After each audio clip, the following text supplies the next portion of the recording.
Awittika anaphedwa pa 15 September akupita kuntchito, and nobody knew what happened. Thupi lawo linangopezeka mgalimoto mwawo, auti anaomberedwa komanso khanga kanakhapidwa at the same time, koma there was nothing more than that.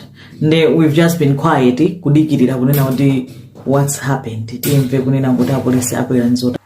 Apolisi de abwera achita confirm pa Zodiac online kunena kuti apeza suspect. There's a main suspect in the case, and you know pakachitika nkhani ngati zimene zizophana ma suspect amakhala ambirimbiri. You know, everybody who has been around that person amakhala suspect. Koma this time apeza munthu mzibambo zinake Lester Maganga wazanga 29. Amanga, that's the thing, amanga.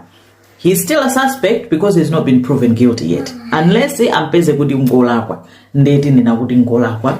Koma nkhani kupita ku koti, akwembekezeka kuonekera ku koti kuti